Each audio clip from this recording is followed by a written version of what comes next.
கர்த்தர் நல்லவர். கர்த்தரை துதியுங்கள், அவர் கிருபை என்றும் உள்ளது. இந்த காலை வேளையில் கூட கர்த்தர் நம்மளை சுகபுத்திரமாய் அவருடைய பிள்ளைகளாக நம்ம எல்லாரையும் ஒருமித்து கூடி வர செய்த கிருபைக்காக கர்த்தருக்கு நன்றி செலுத்துவோம். எத்தனை பேர் ஒரு தாகத்தோடு இன்னைக்கு வந்திருக்கோம்? நம்ம ஒருவேளை திருப்தியாகி வந்திருந்தோன்னா, ஆல்ரெடி ரொம்ப திருப்தியாகி வந்திருந்தோன்னா நம்மளுக்கு ஒன்றுமே கிடைக்காது. ஆனால் ஒரு தாகத்தோடு இந்த காலை வேளையில் ஒரு பசி தாகத்தோடு இருப்போமே, ஆனால் கர்த்தர் நம்மளை கண்டிப்பாக நிரப்ப வல்லவராக இருக்கிறார். நம்மளுடைய எல்லா தாகங்களையும் பசிகளையும் அவர் திருப்தியாக்க வல்லவராக இருக்கிறார். ஆமேன், ஆமேன். அதுதான் தாவீது அவருடைய சங்கீதத்தில் 42வது சங்கீதத்தில் இப்படி சொல்லப்பட்டிருக்குது, என் ஆத்துமா தேவன் மேல், ஜீவனுள்ள தேவன் மேலேயே தாகமாக இருக்கிறது, எப்பொழுது தேவனுடைய சந்நிதியில் வந்து நிற்பேன் அப்படின்னு சொல்கிறாரு. இன்னைக்கு நம்ம அந்த கொஸ்டினை நமக்குள்ளே கேட்குறோமா, கேட்டுட்டு வந்திருக்கோமா? அவருடைய சந்நிதிக்கு எப்போ வருவோன்னு சொல்லி நம்ம காத்திருந்து வந்திருந்தோன்னா கர்த்தர் நம்மளை இன்னைக்கு திருப்தி ஆக்குவார். எல்லாருமா சேர்ந்து ஏசாயா எழுதின தீர்க்க தரிசன புத்தகம் 44ஆம் அதிகாரம் 1லேருந்து ஒரு 6 வசனங்களை நம்ம எல்லாமா சேர்ந்து வாசிக்கலாம். ஏசாயா 44 1லேருந்து 6.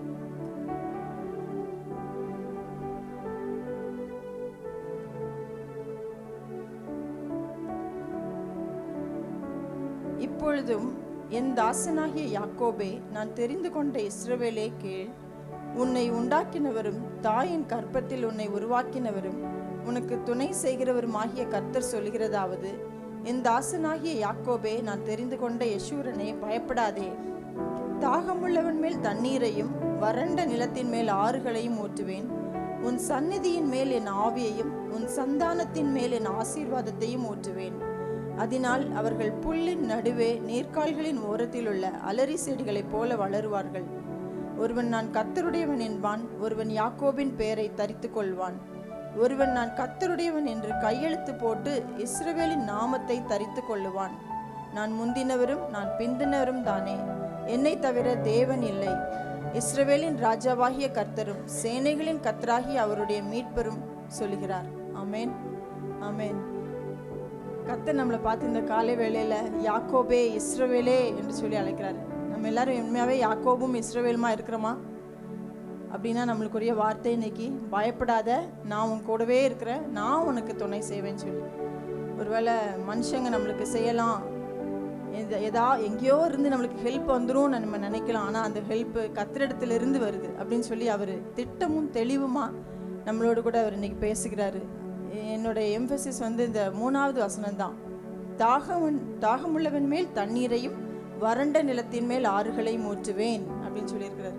இன்னைக்கு நம்ம நிலம் ஒரு வேளை ட்ரையாக இருந்துச்சுன்னா, ஆவிக்குரிய ஒரு விதத்தில் நம்ம ஒரு ட்ரைனஸாக நம்மளுக்குள்ளே காணப்பட்டுச்சுன்னா, இன்னைக்கு கர்த்தர் நம்மளை நிரப்ப அவர் வல்லவராக இருக்கிறாரு, நிரப்ப போகிறாரு. அந்த தாகத்தோடு, அந்த பசி தாகத்தோடு மத்தேயுல கூட இயேசுவானவர் சொன்ன வார்த்தை அதுதான். மத்தேயு 5:6 வசனத்தில், நீதியின் மேல் பசி தாகம் உள்ளவர்கள் பாக்கியவான்கள், அவர்கள் திருப்தி அடைவார்கள். இன்னைக்கு கூட நம்மளை கர்த்தர் திருப்தியாக்கி நம்மளை நடத்த போறாரு. ஒருவேளை அது பாடல் வேளையில் உள்ள வசனங்கள் மூலமாக இருக்கலாம், நம்மளுடைய செய்தியில் நம்ம கேட்க போகிற சத்தியத்தில் கர்த்தர் நம்மளை திருப்தியாக்க வல்லவராக இருக்கிறார். ஆனால் ஒரு ஆத்ம தாகத்தோடு கூட நம்ம இந்த காலை வேளையில் அவர் சந்நிதியில் தாவீதை போல நம்ம கடந்து வந்திருக்கிறோம். கர்த்தர் நம்மளை நிரப்புவாராக. ஜெபிப்போம். ஒருவேளை நம்ம திருப்தியாக தான் இருக்கிறோன்னா நம்மளை வெறுமையாக்கி கர்த்தருடைய கையில் நம்மளை ஒப்பு கொடுப்போம். ஏன்னா வசனம் சொல்லுது நீதிமொழிகளில், திருப்தி அடைந்தவன் தேன்கூட்டை கூட மிதிச்சிருவான்னு போட்டிருக்குது. தேன்கூட்டையும் மிதிப்பான், ஆனால் பசி உள்ளவனுக்கோ கசப்பான பதார்த்தங்களும் அது தித்திப்பாக இருக்கும்னு சொல்லி நம்ம இன்னைக்கு ஒருவேளை நம்மளுக்கு வருகிற வார்த்தைகள் ஒருவேளை கடினமான வார்த்தைகளாக இருக்கலாம். நம்மளை இன்ஸ்ட்ரக்ட் பண்ணக்கூடிய, நம்மளுக்கு புத்தி சொல்லக்கூடிய வார்த்தைகள் அவருடைய சன்னிதானத்திலேருந்து வரலாம். ஆனால் நம்ம அதை கசப்பாக எடுத்துக்கொள்ளாதபடிக்கு அதை ஒரு இனிப்பாக தேனை போல நம்ம அதை எடுத்துக்கொள்வோமே. ஆனால் கர்த்தர் உண்மையாகவே நம்மளை திருப்தியாக்கி நம்மளுடைய வாழ்க்கையை, நம்மளுடைய ஆவிக்குரிய வாழ்க்கையை அவர் நிரப்பும்படியாக கூட நம்ம ஜெபிப்போம். ஸ்தோத்திரம் கர்த்தாவே, இந்த அருமையான காலை வேளைக்காக நன்றியோடு துதிக்கிறோம் ராஜா. சபையாக நாங்கள் கூடி வந்திருக்கிறோம் தகப்பனே. ஆண்டவரே, எங்கள் ஒவ்வொருவருடைய உள்ளத்தையும் பார்க்கிறீர் கர்த்தாவே. மனுஷனோ எங்களுடைய முகத்தை பார்ப்பான், ஆனால் தேவரீரோ எங்களுடைய உள்ளத்தை அறிந்திருக்கிறீர் ஆண்டவரே. எங்களுடைய இருதயத்தை பார்க்கிற தேவனே ஆண்டவரே, உமக்கு எல்லாம் வெளிச்சமாக இருக்கிறது கர்த்தாவே. ஆண்டவரே, நீர் பரலோகத்திலிருந்து மனுபுத்திரரை கண்ணோக்குகிற தேவன் ராஜா. ஆண்டவரே, இந்த கால வேளையில் நீர் செய்த எல்லா நன்மைகளையும் ஒரு விசை கூட நாங்கள் நினைத்து நன்றியோடு துதிக்கிறோம் ஆண்டவரே. எங்களுடைய ஆத்மாவில பலனை தந்திருக்கிறீரே, உமக்கு ஸ்தோத்திரம் கர்த்தாவே. எங்கள் ஆத்மாவில ஒரு தைரியத்தை தந்திருக்கிறீரே, உமக்கு நன்றி கர்த்தாவே. ஆண்டவரே, இந்த உலகத்தின் காரியங்கள் எங்களை அச்சுறுத்துகிறதாக பயமுறுத்துகிறதாக இருந்த பொழுதிலும் உம்முடைய வார்த்தை எங்களை வந்து தாங்கி கொண்டே இருப்பதற்காக உமக்கு நன்றி செலுத்துகிறோம் கர்த்தாவே. உம்முடைய வார்த்தையானது எங்களுக்கு வெளிப்பட்டு கொண்டே இருக்கிறபடியால் உம்மை துதிக்கிறோம் ராஜா. ஆண்டவரே, உம்முடைய வசனத்தை நாங்கள் வாசித்ததின்படி நீர் எங்களை தெரிந்து கொண்டே தாசனாகி எங்களுக்கு நீர் சொல்லுகிறது பயப்படாதே என்று சொல்லியிருக்கிறீங்க கர்த்தாவே. நான் உனக்கு துணை செய்கிற தேவன் சொல்லியிருக்கிறீங்களே கர்த்தாவே. இந்த காலை வேளையில் ஆண்டவரே, இந்த ராக் ரெடிமஸ் சபையில் கர்த்தாவே, எங்கள் ஒவ்வொருவருக்கும் இந்த வார்த்தையை நீங்கள் தந்ததுக்காய் ஸ்தோத்திரம் ஆண்டவரே. நம்முடைய வசனம் எங்களை உயிர்ப்பிக்கிறதற்காய் நன்றியோடு துதிக்கிறோம் ராஜா, ஸ்தோத்திரிக்கிறோம் தகப்பனே. இந்த ஆராதனை அப்பா உமக்கு பிரியமுள்ளதா இருக்கும்படியாய் ஆண்டவரே எங்களை நாங்கள் ஒப்பு கொடுக்கிறோம் ஆண்டவரே. எங்களுடைய இருதயங்களையும் ஆண்டவரே எங்களுடைய செயல்களையும் உமக்கு நேராய் நாங்கள் ஒப்பு கொடுக்கிறோம் ராஜா. கர்த்தர் எங்களை நிரப்பும்படியாய், உம்முடைய வார்த்தையினால எங்களை அலங்கரிக்கும்படியாய், உம்முடைய வார்த்தையினால எங்களை திருப்தியாக்கும்படியாய் ஜெபிக்கிறோம் கர்த்தாவே. தாகமுள்ளவன் மேல் தண்ணீரை ஊற்றுவேன்னு சொன்ன கர்த்தாவே. ஆண்டவரே, உம்முடைய ஆவியை எங்கள் பிள்ளைகள் மேல ஊற்றுவேன்னு சொல்லியிருக்கிறீரே கர்த்தாவே. எங்கள் சன்னிதானத்தின் மேல உம்முடைய ஆசீர்வாதத்தை ஊற்றுவேன்னு சொன்னவரே கர்த்தாவே. நாங்கள் நம்பி வந்திருக்கிறோம் கர்த்தாவே. ஒரு விசை எங்களையும் எங்கள் சந்ததியையும் எங்கள் பிள்ளைகளையும் கர்த்தாவே நீங்க நிரப்பும்படியாய், எங்களை நிரப்பும்படியாய், ஆவியானவரின் ஒரு அபிஷேகத்திற்குள்ளாய் எங்களை நடத்தும்படியாய் எங்களை ஒப்பு கொடுக்கிறோம் ராஜா. எங்களை ஒப்பு கொடுக்கிறோம் கர்த்தாவே. இதுவரை இருந்த பிரகாரம் அல்ல கர்த்தாவே. ஆண்டவரே, இன்னும் அதிகமாய் இன்னும் உம்மோடு கூட நாங்கள் மூழ்கி ஜீவிக்கிற ஒரு ஜீவியத்தை எங்களுக்கு கொடுங்க கர்த்தாவே. ஆண்டவரே, இன்னும் அதிகமாய் உம்மை நேசிக்க, உம்மை அதிகமாய் தேட கர்த்தாவே எங்களுக்கு வாஞ்சையை கொடுங்க. உம்மை அதிகமாய் துதிக்கிறதுக்கு எங்களுக்கு கிருபையை கொடுங்க அப்பா. ஆண்டவரே, உம்மை அதிகமாய் போற்றி புகழ்கிறதுக்கு எங்கள் வாய்களை திறங்க கர்த்தாவே. ஒரு அபிஷேகத்தினால இந்த காலை வேளையில இந்த சபையை நீங்க நிரப்பும்படியாய் ஜெபிக்கிறேன் கர்த்தாவே. ஆண்டவரே, உம்முடைய ஆவி இந்த சபையில நீங்க பொழிந்தருளும்படியாய் ஜெபிக்கிறேன் கர்த்தாவே. ஆண்டவரே, எங்களுடைய சுய சித்தத்தினால் அல்ல ஆண்டவரே, உம்முடைய சித்தத்தினால் எங்கள் ஒவ்வொருவரையும் நிரப்பும்படியாய் நாங்கள் ஒப்பு கொடுக்கிறோம் அப்பா. ஆண்டவரே, உம்முடைய வாஞ்சையே எங்களுடைய வாஞ்சையாய் மாறுவதாக கர்த்தாவே. அப்பா, உம்முடைய ஆசை எங்களுடைய ஆசையாய் மாறுவதாக கர்த்தாவே. இந்த காலை வேளையில ஆண்டவரே அப்படி ஆத்தும பாரத்தோடு கூட நாங்கள் ஜெபிக்கிறோம் ஆண்டவரே. அநேக ஆத்துமாக்களை ஆண்டவரே இந்த தேசத்துல கர்த்தருக்கென்று எங்களுக்கு கொள்ளை பொருளாய் தரும்படியாய் ஜெபிக்கிறோம் கர்த்தாவே. உம்மை அறியாத எத்தனையோ பேர் உண்டு அப்பா. ஆண்டவரே, தாகத்தோடு ஆண்டவரே தங்களுடைய ஆத்மாவில் ஒரு நிம்மதி இல்லாமல் அலைந்து கொண்டிருக்கிற எத்தனையோ ஆத்மாக்கள் உண்டு அப்பா. ஆண்டவரே, அவர்களுக்காக நாங்கள் ஜெபிக்கிறோம் ஆண்டவரே. இந்த காலை வேளையில பாரத்தோடு, ஏன்னா உம்முடைய பாரம் அதுதான் ஆண்டவரே. நீர் ஆத்ம தாகத்தோடு இன்றும் காணப்படுகிறீர் ராஜா. ஆண்டவரே, அந்த ஆத்ம பாரத்தை எங்கள் ஒவ்வொருவருக்கும் கொடுங்க தகப்பனே. அநேகர் வந்து உம்மை தரிசிக்கத்தக்கதாய் ஆண்டவரே, நாங்கள் இன்னும் அதிகமாய் உம்மை தரிசிக்கத்தக்கதாய் இந்த காலை வேளையில ஒரு வெளிப்பாடை கூட எங்களுக்கு தரும்படியாய் ஜெபிக்கிறோம் ஆண்டவரே. வந்த ஒருவர் கூட வெறுமையாய் திரும்பி போகாதபடிக்கு வார்த்தையினால ஆண்டவரே, உம்முடைய வாக்கு தத்தங்களினால உம்முடைய பிள்ளைங்களை நீங்க நிரப்பும்படியாய் ஜெபிக்கிறேன் கர்த்தாவே. எல்லா துதி கன மகிமை உமக்கு மாத்திரம் செலுத்துகிறோம்.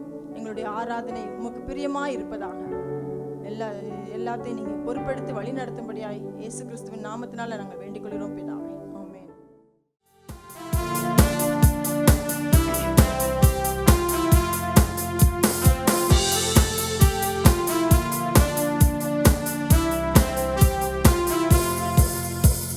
பலிகள் செலுத்திய நாங்கள் ஆலயம் கூடி வந்தோம். துதி பலிகள் செலுத்திய நாங்கள் உம்மை போற்ற வந்தோம். இன்னொரு முறை நன்றி பலி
கொண்டு உந்தனின் பிள்ளையாய் தெரிந்தெடுத்தீ.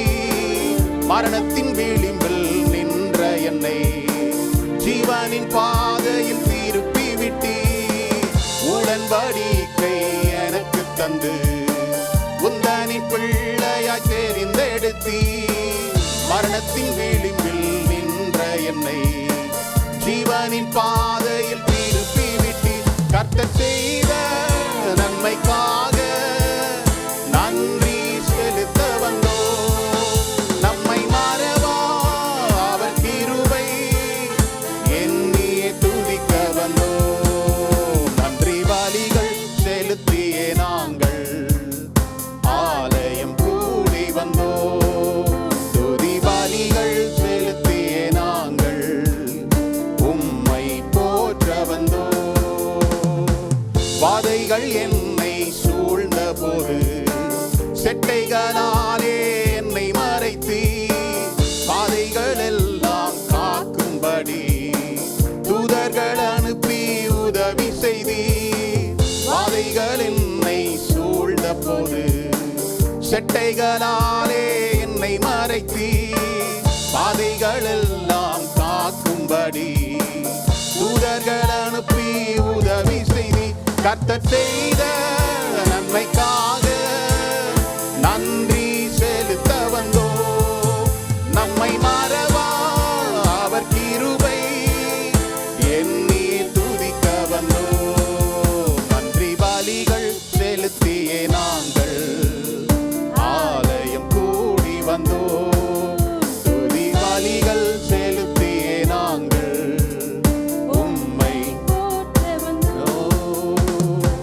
தேவைகள் பெரு நின்ற போது அற்புதமாக பெருக வைத்தீ. கண்ணீரின் பாதையில் திகைத்த போது கண்மணியே என்று என்னை அழைத்தீ.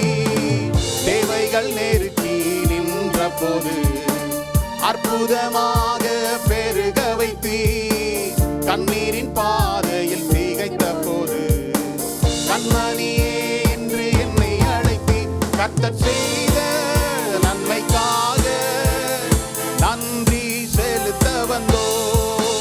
நம்மை மறவா அவர் கிருபை எண்ணியே துதிக்க வந்தோம். நன்றி பலிகள் செலுத்தியே நாங்கள் ஆலயம் கூடி வந்தோம். துதி பலிகள் செலுத்தியே நாங்கள் உம்மை போற்ற வந்தோம். நன்றி பலிகள் செலுத்தியே நாங்கள் ஆலயம் கூடி வந்தோம். துதி பலிகள் செலுத்தியே நாங்கள் உம்மை போற்ற வந்தோம். எத்தனை பேர் உண்மையிலே அதுக்காக வந்திருக்கோம்? கர்த்தர் நமக்கு செய்த நன்மைகளை நினைச்சு பார்த்து நன்றி பலி ஏறெடுக்கும்படியாய் ஆலயத்தில் கூடி வந்திருக்கோம்.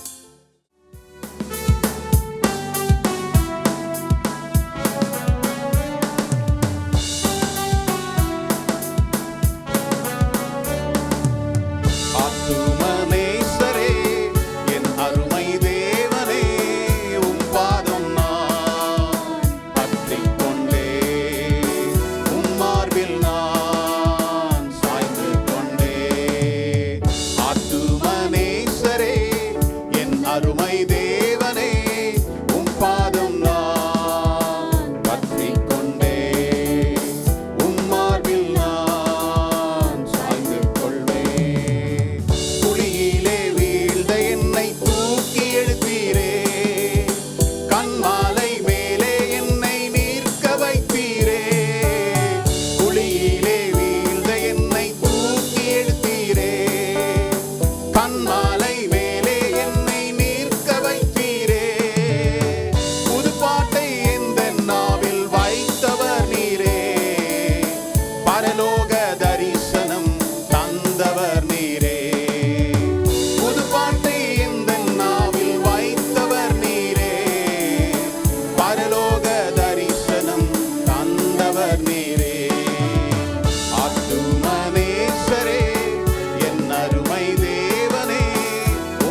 என்னை என்றும் போதித்து நடத்துபவரே, எனக்காக யாவையும் செய்பவர் நீரே.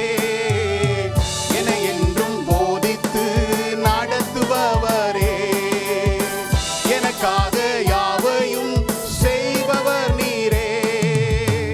என்னோடு என்றென்றும் இருப்பவர் நீரே, நன்மையும் கிருபையும் தொடர செய்வீரே.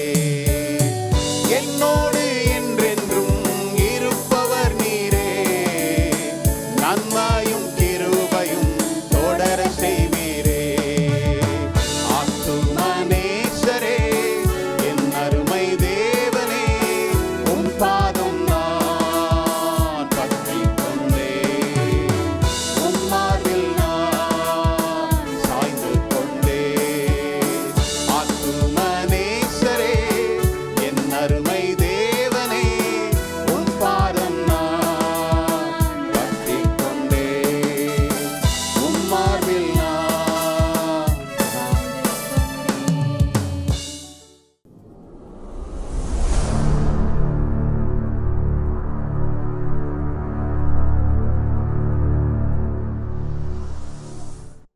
ஹல்லேலூயா. மீண்டும் ஒரு புதிய நாள்.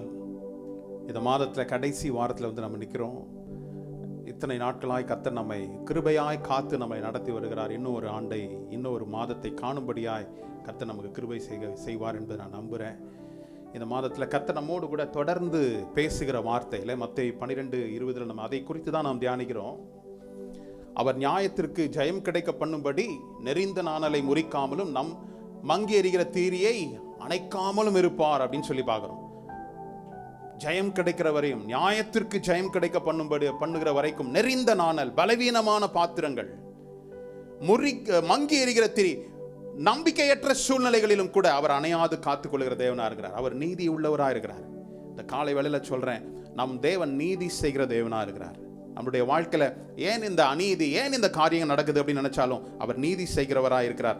இதனுடைய அடிப்படையில் தான் நமக்கு இந்த நாளிலும் கூட நாம் சத்ருவனுடைய தந்திரங்களுக்கு நம்மை விலக்கி காக்கிற தேவன் என்று சொல்லி நாம் பார்க்கிறோம். ஏன்னா அநீதியான காரியங்களிலிருந்து கர்த்தர் நம்ம எப்படி காத்து நடத்துகிறார் அப்படின்றது அந்த தொடர்ச்சியாய் பார்த்து வருகிறோம். அதனுடைய அடிப்படையில் அவர் சத்ருடைய கண்ணிகளிலிருந்து நம்மை தப்புவிக்கிறவர் என்று இந்த நாளில் உங்களோடு கூட நான் பேச வாஞ்சிக்கிறேன். நம்முடைய சத்துருக்களின் கண்ணிகளிலிருந்து நம்மை தப்புவிக்கிற தேவனா இருக்கிறார். ஹல்லேலூயா. என்ன வார்த்தை சொல்றேன், நீங்க பாட்டுக்கு அப்படி ஈதியா, எவ்வளவு பெரிய வார்த்தை இதுல. கண்ணிகளில் இருந்து தப்புவிக்கிறார். நம்மளுடைய வாழ்க்கையில எதுவுமே நம்ம பெற்றுக்கொள்ள கூடாதுன்னு தான் சத்துருடைய தந்திரமா இருக்கு. ஆனா இவைகளில் இருந்து கர்த்தர் நம்ம என்ன செய்யறாரு, தப்புவிக்க வல்லவரா இருக்கிறார். அவர் ஒருவர் தான் தப்புவிக்க முடியும்.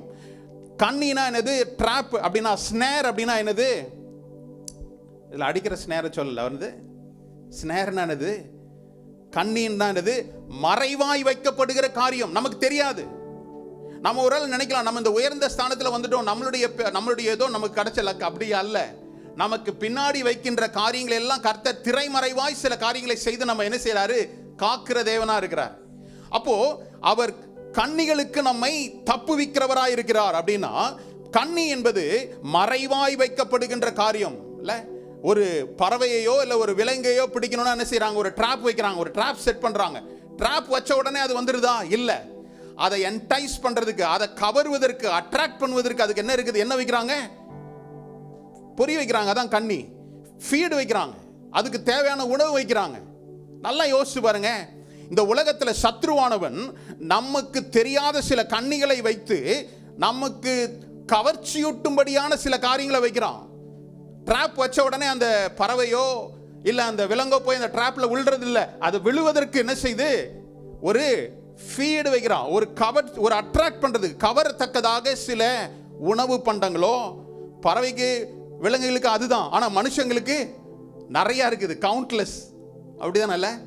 பறவையை பிடிக்கணும்னா ஒரு ஃபீடை போட்டோன்னா வந்துடும். நமக்கு நிறைய இருக்குது. எதை போட்டாலும் வந்து உள்றதுக்கு ஜனங்கள் இருக்கும். அவ்வளோ ஆசை இருக்குது, எதுனாலும் எனக்கு வரணும் இல்ல. அப்போ சத்ருனுடைய மிகப்பெரிய தந்திரம் என்ன? he set a trap, he set a snare and he நமக்கு அட்ராக்ட் பண்ணக்கூடிய காரியங்களை அவன் வைக்கிறான். இன்னைக்கு என்னுடைய வாழ்க்கையில் எது அட்ராக்ஷன், எது நான் ரொம்ப என்னை கவர்ந்து இழுக்கின்ற காரியம் என்ன? சத்துருவுக்கு தெரியும். அவன் என்ன செய்யறான்? ஒரு ட்ராப் செட் பண்றான். அப்போ அந்த ட்ராப்ல இருந்து, அந்த ஸ்னேர்ல இருந்து கர்த்தர் என்ன செய்கிறாரு? அவர் காக்கிறவராயிருக்கிறார். சரி, இதெல்லாம் சொல்றீங்க, இந்த கண்ணியை எனக்கு எப்படி நான் எப்படி என்ன புரிஞ்சு கொள்ள முடியும் சொல்றீங்க? அவர் நம்முடைய அவருடைய கண்ணிகளிலிருந்து கர்த்தர் என்னை தப்புவிக்கிறவரா இருக்கிறார். சத்ரு எனக்கு வைக்கின்ற கண்ணிகளிலிருந்து என்னை தப்புவிக்கிறார்ன்றீங்க. எப்படி தப்புவிப்பார்? எப்படி என்னை ரட்சிக்க முடியும் அப்படின்னு சொல்லும் போது தான் வேதம் சொல்லுகிறது, சங்கீதம் 32ல நான், நமக்கு பாடணும்ல பாடல் கூட, நான் உனக்கு போதித்து நீ நடக்க வேண்டிய வழி உனக்கு காண்பிப்பேன், உன்மேல் என் கண்ணை வைத்து ஆலோசனை சொல்லுவேன். தேவனுடைய ஆலோசனையை கேட்கின்ற தேவ ஜனங்கள், அவர்களுக்கு விரோதமாய் வைக்கப்படுகிற ஒவ்வொரு கண்ணிகளிலிருந்தும் அவர் என்ன செய்றார்? கர்த்தர் காக்கிறவரா இருக்கிறார். கர்த்தர் அவர்களை காத்துக் கொள்ளுகிறவரா. எப்படி? அவர் ஆலோசனை சொல்றாரு, அவர் வார்த்தையை அருளுகிறாரு. மகனே மகளே இதை கேள், உனக்கு முன்னாடி இருக்கிறத நீ என்ன செய்ய முடியல, பார்க்க முடியல, நான் பார்க்கிறேன், நீங்க போகாத, இதை செய்யாத. அப்போ தேவன் நமக்கு, அப்போ ஒரு மனிதன் எப்பொழுது இந்த ஆலோசனையில பெற்றுக்கொள்ள முடியும்? எனக்கும் தேவனுக்கும் உள்ள ஐக்கியத்தில் எந்த டிஸ்கனெக்ஷனும் இல்லாது இருக்கும் போதுதான். இல்ல, நான் இன்டர்நெட்ல தான் கனெக்ஷன் ஆயிருக்கிறேன், என்னுடைய மொபைல் இன்டர்நெட்ல கனெக்ட் ஆயிருக்குது. ஆனா தூரமா போகும்போது அந்த கனெக்ஷன் எனக்கு சரியா வரலன்னா நம்ம பேசுறது எப்படி இருக்கும்?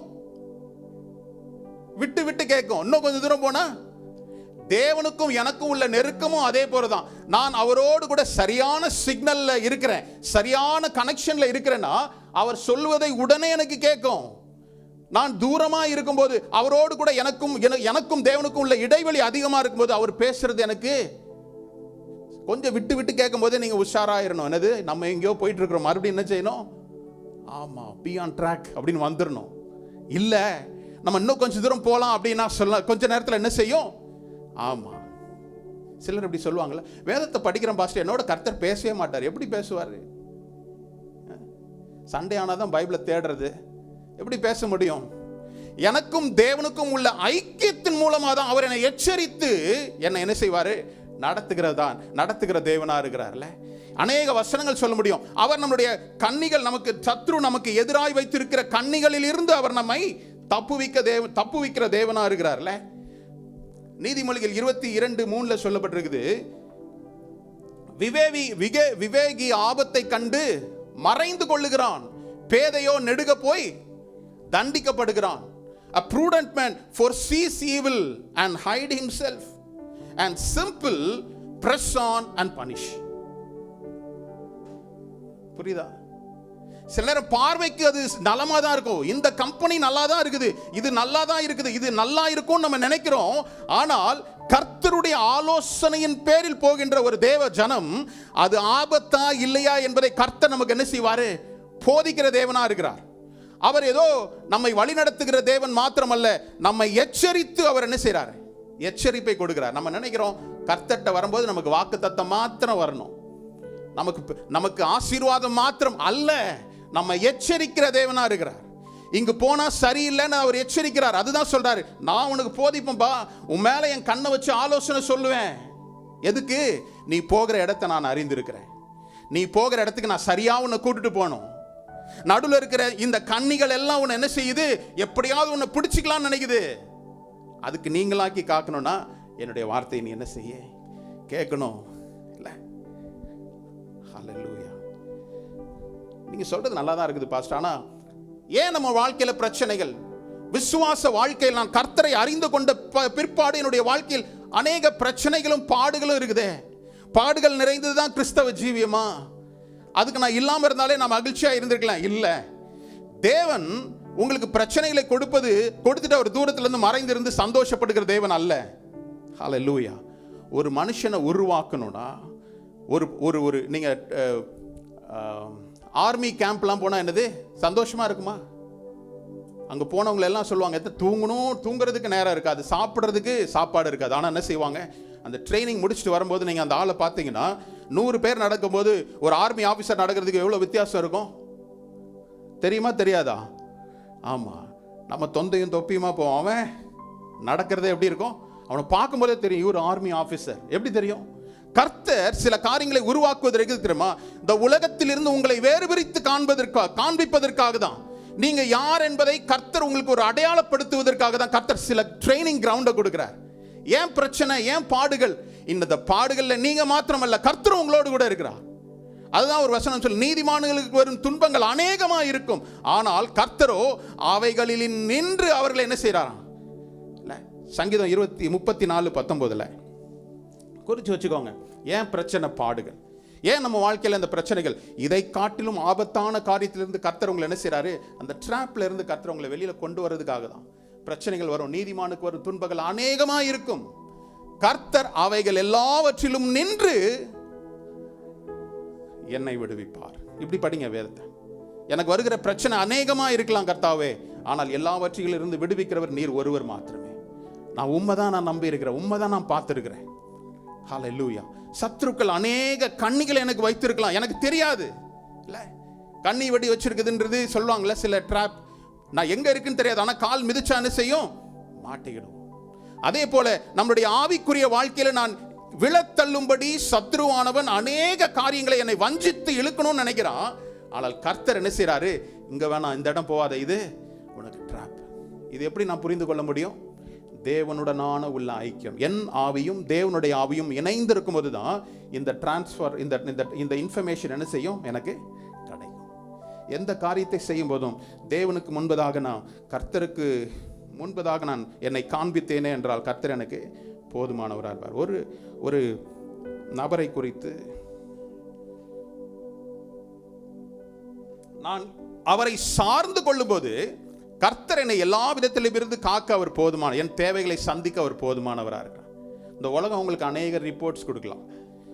நல்லா இருக்க ஒருத்தனை கொண்டு போயிட்டு மெடிக்கல் டெஸ்ட் எடுத்து அவங்க என்ன சொல்லுவாங்க, உனக்கு பிபி கொஞ்சம், ஆமாம் ஃபஸ்ட்டே அதிகம்னு சொல்ல மாட்டாங்க, பார்டர் லைன்னு வாங்க. அதே நமக்கு இன்னும் கொஞ்சம், அப்பா பார்டருக்கு வந்துட்டானா அப்படின்னு. அடுத்த வாட்டி போகும்போது பார்டரை தாண்டி கொஞ்சம் போயிட்டீங்க. நல்லா இருக்கவனுக்கும் இதே தான். உலகம் இப்படி தான் பயமுறுத்திக்கிட்டே இருக்கும் இல்லை. நமக்கு நல்லா இருந்தால் கூட உலகம் ஏதாவது ஒன்று சொல்லி நம்மை பதட்டத்திலேயே வச்சிருக்கோம் பாருங்க இல்லை. ஆனால் கர்த்தருடைய, நான் எத்தனையோ தேவ மனுஷங்களை பார்த்துருக்கேன், பலவீனர்கள் தான், ஆனால் அவர்கள் பேசுகிற வார்த்தையை பார்க்கும்போது அவர்களுக்கு ஒன்றுமே இல்லைன்ற மாதிரி தான் இருக்கும் இல்லை. கர்த்தர் நம்மை பலப்படுத்துகிற பலன் தான் நம்ம என்ன செய்யும், நிலைத்து நிற்பதற்கு எனக்கு கிருபையில அருளும். இது இருக்கு அல்ல அப்படின்றது அல்ல.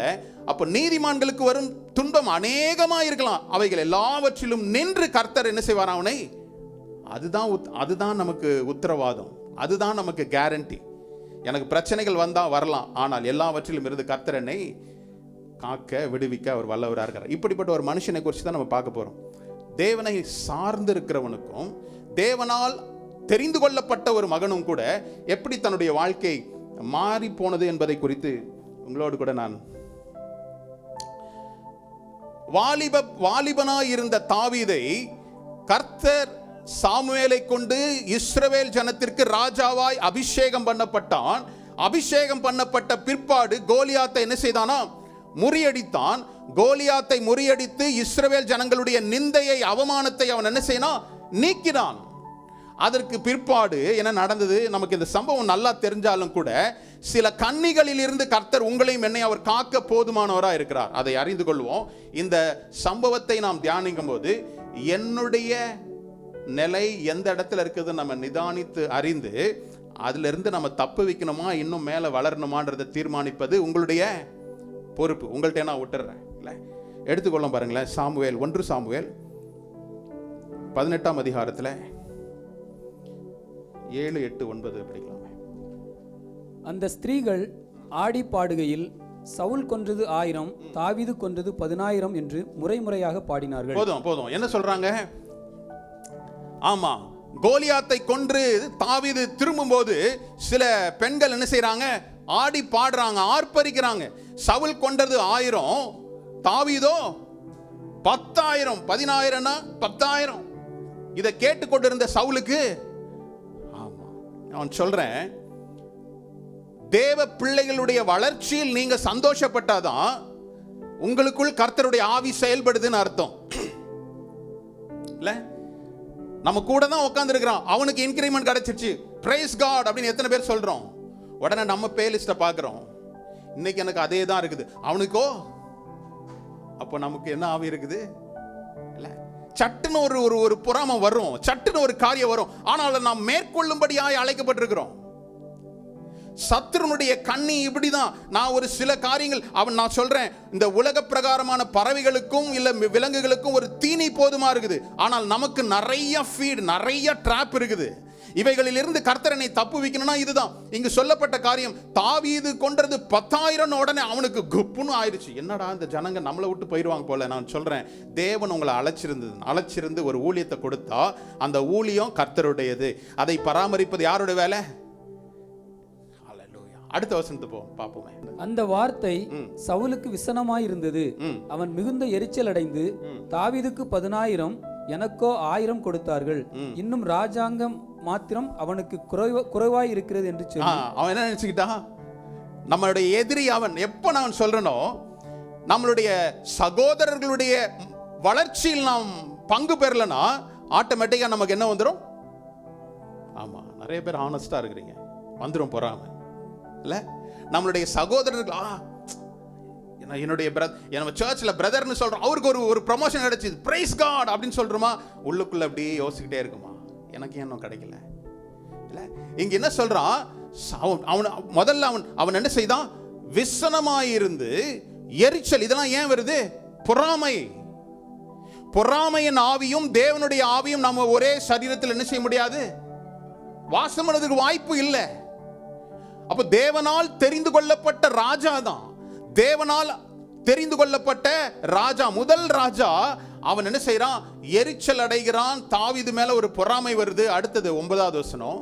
அந்நாள் முதல் கொண்டு சவுல் தாவீதை காய் மாகாரமாய் பார்த்தான். அந்த நாள் முதல் கொண்டு அப்படின்னா என்ன அர்த்தம்? எப்பொழுது சவுல் தாவீது என்னை காட்டிலும் பெரியவன் என்று பாடின அந்த நாள் முதற் கொண்டு அவன் தாவீதை காய்மாகாரமாய் பார்த்தானா. என்ன அர்த்தம்? he eyed on David அப்படின்னு இருக்குது. அவன் மேல பார்த்துக்கிட்டே இருக்கிறான். என்ன அர்த்தம்? இவனை என்ன பண்ணலாம், இவனை எப்போ பிடிக்கலாம், இவனை எப்போ நம்ம முடிச்சிடலாம் அப்படின்ற யோசனை வருது பாருங்க. இது எங்க ஸ்டார்ட் ஆகுது? என்னுடைய சகோதரனுடைய வளர்ச்சியில் நான் பொறாமை கொள்ளும் போது இந்த காரியங்கள் எல்லாம் நடக்குது. இவனை எப்படி பழி வாங்கலாம், இவனை எப்படி உளத்தள்ளலாம் சொல்லி அவன் என்ன செய்யறான்? காய்மாகாரமாய் பார்த்தானா.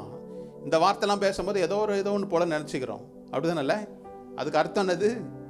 அவனை பழி வாங்கணும், அவனை எப்போ சான்ஸ் கிடைக்குதுன்னு. இல்லை பாஸ்டர், என்ன ஆஃபீஸில் எப்போ சான்ஸ் கிடைக்குதுன்னு பார்த்துக்கிட்டே இருக்கிறாங்க பாஸ்டர். கவலைப்படாதீங்க, என்னுடைய வேலையில் எப்போ என்ன ஏதாவது ஒரு சான்ஸ் கிடைக்குமா, எனக்கு பேப்பர் கொடுக்கலாம், என்னை கீழே தள்ளலாம், அவமானப்படுத்தலாம், அப்படி பார்த்துக்கிட்டே இருக்கிறாங்க பாஸ்டர். கவலைப்படாதீங்க. ஹல்லேலூயா. இந்த சூழ்நிலையில அவன் என்ன சொல்றான்? அவன் பாருங்க, அவன் கண்கள் என்ன செய்யறானா, அவன் மேல இருக்கிறான். சவுலனுடைய பெரிய பிரச்சனை என்னன்னா, தேவன் இன்னைக்கு நல்ல சவுலனுடைய வாழ்க்கையில இருந்து நான் கற்றுக்கொள்ளக்கூடிய காரியம் என்ன? கர்த்தர் தான் அவனை அழைச்சாரு, கர்த்தர் தான் சமஸ்த இஸ்ரவேலுக்கும் ராஜாவா வைச்சாரு. ஏன் அந்த ராஜ்யத்தை அவர் பிடுங்கினார்? முதல் தவறு என்னது? அவன் கீழ்ப்படியாது இருந்தான். தேவனுடைய வார்த்தை, நீ அமலேக்கியரை படையெடுத்து போ, முறியடித்த பிற்பாடு அவர்களையும் அவர்களுடைய ஜனங்களையும் அவருடைய ஆடு மாடுகளையும் முற்றிலுமாய் என்ன செய்ய? அழிச்சு போடுனாரு. செஞ்சானா? அப்ப முதல்ல எங்க இருந்து வருது? நான் சொல்றேன், ஒவ்வொரு பாவமும் ஃபர்ஸ்ட் கீழ்ப்படியாமையில இருந்து தான் வரும். முதல் பாவம் எங்க இருந்து வந்துச்சு? கீழ்ப்படியாமை. அப்ப என்னுடைய வாழ்க்கையில நான் எனக்கு கர்த்தர் வெளிப்படுத்துகிற வார்த்தைகளில் நான் கீழ்ப்படுகிறவனா இருந்தா கர்த்தர் அடுத்த ஸ்தானத்திற்கு என்னை கொண்டு போறார். அடுத்தது என்னது? கீழ்ப்படியாமை. அடுத்தது இரண்டாவது இவனுடைய கேரக்டர் எப்படி இருந்தது? பொறாமையா இருந்தான். கர்த்தர் ஒருவனை உயர்த்துறாரு, அவனுக்கு பொறாமை வந்துச்சு. இந்த ரெண்டு காரியம் தான் அவனுக்கு என்ன செய்து? ரோமர் 15ஆம் அதிகாரம் நினைக்கிறேன்ல, சந்தோஷப்படுகிறவங்களோடு சந்தோஷப்படுங்க, துக்கமா இருக்கிறவங்களோடு, அதெல்லாம் நான் வரமாட்டேன், பார்ட்டினா கூப்பிடுங்க, சந்தோஷமா இருக்கலாம். துக்கப்படுகிறவங்களோட துக்கமா இருங்க. நம்ம என்ன பண்றோம்? ரெண்டும் ஆப்போசிட் பண்றோம். சந்தோஷமா இருக்கிறத பார்த்தோன்னா துக்கமாயிரும், துக்கமா இருக்கும்போது சந்தோஷமாயிரும். அவன் துக்கமா இருக்கிறான்ப்பா. இல்ல இங்க என்ன சொல்லுது வேதாகமும்? இல்ல ரோமர் 12:15 ரோமர் 12:15 சந்தோஷப்படுகிறவர்களோடு கூட சந்தோஷமா இருங்க, அழுகிறவர்களுடனே அழுங்கள். ஆமா, அழுகிறவர்களோடு அழுங்கள். நம்ம சந்தோஷப்படும் போது தான் நமக்கு அழுகையே வருது. மற்றவன் சந்தோஷமாயிட்டானா நமக்கு ஐயோ இவனுக்கா, அவன் அழும்போது நமக்கு ஒரு சந்தோஷம், அப்பாடா. அப்படி இருக்கக்கூடாது. தேவ பிள்ளைகள் ஒரு ஒரு ஒரு சகோதரன் ஒரு சகோதரி ஒரு பெரிய உயரத்துக்கு வரும்போது அவர்களோடு கூட நாம் என்ன செய்யணும்? சந்தோஷப்படணும். அவருடைய சந்தோஷத்தில் பங்கெடுத்துக்கிறவர்களாய் மாறணும். அப்போ சவுலினுடைய வீழ்ச்சிக்கு காரணம் என்ன?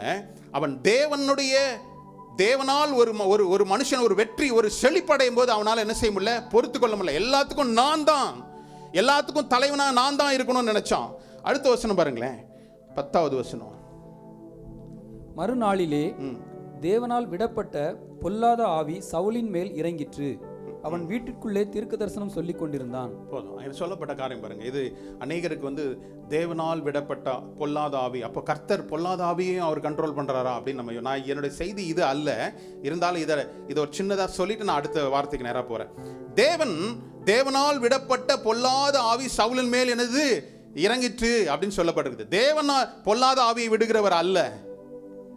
அதுவரையும் தேவனுடைய ஆவி சவுலுக்குள் இருந்தது. சவுல் என்ன செய்தான்? தேவனுடைய ஆவி அவனுக்குள் இருந்தது. ஆனால் எப்பொழுது அவன் கீழ்ப்படியாமல் பொறாமை கொண்டானோ, தாவீதை அபிஷேகம் பண்ணும் போது நீங்க 1 சாமுவேல் 14ஆம் அதிகாரத்தில் பார்க்கலாம். சாமுவேலை அபிஷேகம் பண்ணப்பட்ட பிற்பாடு 16ஆம் அதிகாரத்தில் அபிஷேகம் பண்ணப்பட்ட பிற்பாடு தேவனுடைய ஆவி சவுலை விட்டு விலகினது. தேவனுடைய ஆவி தாவீதின் மேல் வந்து இறங்கியது என்று. எப்பொழுது, நான் நல்லா சொல்றேங்க, எந்த ஒரு மனுஷனும் 2 ஆவி ஏதாவது ஒன்று அவனுக்குள்ள ஆக்கிரமிச்சு கொண்டே இருக்கும். ஒன்று பரிசுத்த ஆவியானவர், இல்ல அசுத்த ஆவி. அப்போ தேவனுடைய ஆவி சவுலை விட்டு விலகிய பிற்பாடு அசுத்த ஆவிகள் அவனுக்குள்ள என்ன செய்யப்பட்டது? உள்ள வந்துருச்சு. தேவ ஆவி வெளியேறிச்சு. தேவ ஆவி அவனை விட்டு விலகியது. அசுத்த ஆவி அவனுக்குள்ள என்ன செய்யப்பட்டது? புகுந்து கொண்டது. இன்னைக்கு நான் உங்களை பார்த்து சொல்றேன், எந்த ஆவி நம்மை பெற்றுகிறோம்? எந்த ஆவியை நாம் உடையவர்களா இருக்கிறோம்? தேவனுடைய ஆவி எனக்குள் இருந்தா, எனக்கு வைக்கப்பட்டிருக்கிற கண்ணிகளில் இருந்து கர்த்தர் என்னை என்ன செய்வாரு? மீட்டு ரட்சிக்கிறவரா இருக்கிறார். அவனை காக்கிறவரா இருக்கிறார். தப்பு வைக்கிறவரா இருக்கிறார். அப்போ அவனுக்குள் இருந்த பொல்லாத ஆவிதான். ஹல்லேலூயா. இதை குறிச்சு வச்சுக்கோங்க. வீட்டில் போய் கூட நீங்க தியானிங்க. மத்தேயு 12ஆம் அதிகாரத்தில் 43, 44 சொல்லப்பட்டிருக்குல்ல, அசுத்த ஆவி ஒருத்தனிடத்திலிருந்து அசுத்த ஆவியை புறப்பட்டு போச்சுன்னா அது என்ன செய்யுமா? ஊரெல்லாம் சுற்றி பார்த்துட்டு ஒன்றும் இடம் கிடைக்கல. மறுபடியும் நம்ம வந்த இடத்துக்கே போய் பார்ப்போம். 44வது மட்டும் படிக்கலாமே. 44. நான் விட்டு வந்த என் வீட்டுக்கு திரும்பி போவேன் என்று சொல்லி அங்கே வந்து அந்த வீடு வெறுமையாகவும் பெருக்கி ஜோடிக்கப்பட்டதாகவும் இருக்க கண்டு. போதும். எப்படியா? அந்த வீடு வெறுமையாய் ஜோடிக்கப்பட்டு வெறுமையாய் இருந்ததுன்னா அது யார் வந்துருவாங்க? நான் சொல்றேன், தேவ ஆவியை நாம் சார்ந்து கொள்ளணும். அசுத்த ஆவி என்னை என்ன செய்யும்? பிடித்து கொள்ளும். இது ரெண்டும் உள்ள வித்தியாசம் தான். தேவ ஆவியானவரிடத்தில் நான் சார்ந்து கொள்ளும் போது, தேவ ஆவியானவர் எனக்குள் வாசம் பண்ணும்போது, அசுத்த ஆவி எனக்குள்ள வரும்போது இடம் இல்லை, போயிடும். ஆனால் அசுத்த ஆவி காலியா இருக்குது, நான் எம்டியா இருக்கிறேன்னா உள்ளுக்குள்ள அது என்ன செய்யும்? உட்பிரவேசிக்கும். ஈஸியா என்னை பிடித்து கொள்ளும். அதனால தான் சொல்லல, பிசாசு பிடிச்சவன் அப்படி தானே சொல்றல. எங்கேயாவது பார்த்து சொல்றோமா பரிசுத்த ஆவி பிடிச்சவன் அப்படின்னு யாராவது சொல்லுவாங்களா? அவங்க உலகத்தாருக்கே தெரியுது பாருங்க, இவன் பிசாசு பிடிச்சவன் அப்படின்னு தான் சொல்லுவாங்களே தவிர இவன் பரிசுத்த ஆவி பிடிச்சவன் யாரையா சொல்லுவாங்களா? சொல்ல மாட்டோம். பரிசுத்த ஆவியை நாம் சார்ந்து கொள்ள வேண்டும். நான் வாலண்டியரா சார்ந்து கொள்ள. தேவன் ஒரு நாளும் கட்டுப்படுத்துகிறவர் அல்லவே அல்ல, கட்டாயப்படுத்துகிறவர் அல்ல. அவர் வாலண்டியரா இஸ் வெயிட்டிங்.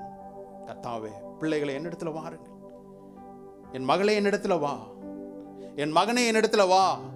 சத்ருவானவன் என்ன செய்யறான்? வான்லாம் அவனை கூப்பிடுறதுக்கெல்லாம் நேரம் இல்லை, அவனே வந்து நின்றுவான் முன்னாடி, என்னை தள்ளுவான். பாவத்திற்கு நேராக என்னை பிடிச்சு தள்ளுறது அவனுடைய வேலையா இருக்கு.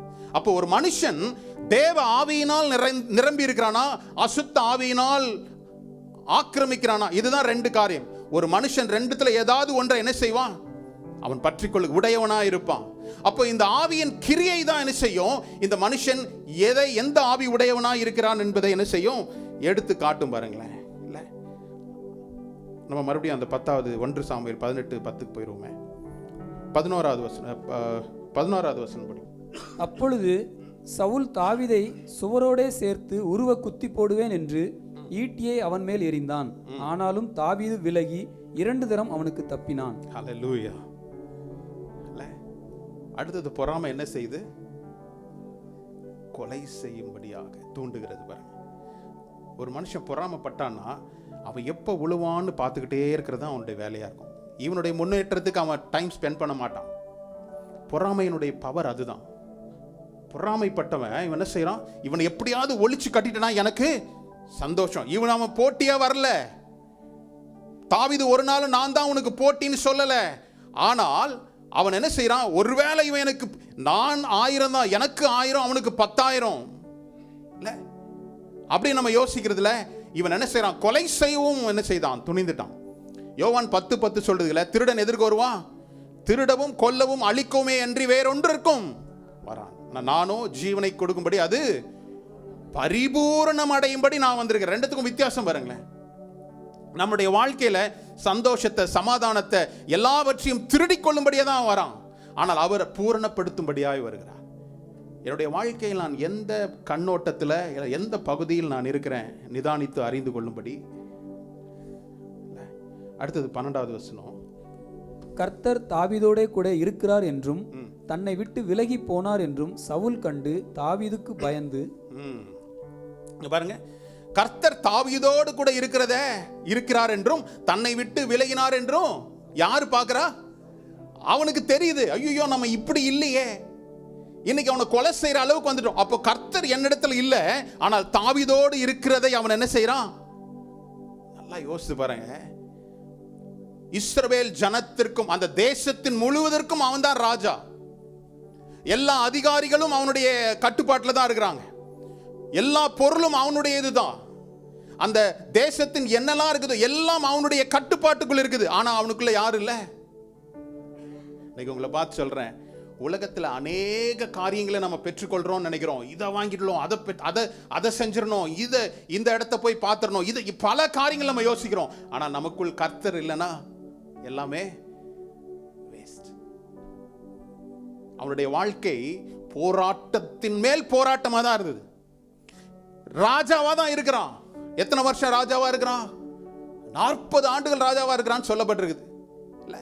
எத்தனை ஆண்டுகள் இருந்தாலும் கூட அவனுடைய வாழ்க்கை சாதாரணமா இல்லை. நான் சொல்றேன், கர்த்தர் உங்களுக்கு ஒரு ஆசீர்வாதத்தை கொடுத்தா வேதம் சொல்லுகிறது, கர்த்தருடைய ஆசீர்வாதம் ஐஸ்வர்யத்தை தரும், அதோடு அவர் வேதனையை கூட்டார். கர்த்தரிடத்திலிருந்து நான் இதை பெற்றுக்கொண்டேன் என்றால் எனக்கு அது சமாதானத்தை, ஆசீர்வாதத்தை, சந்தோஷத்தை கொடுக்கும்.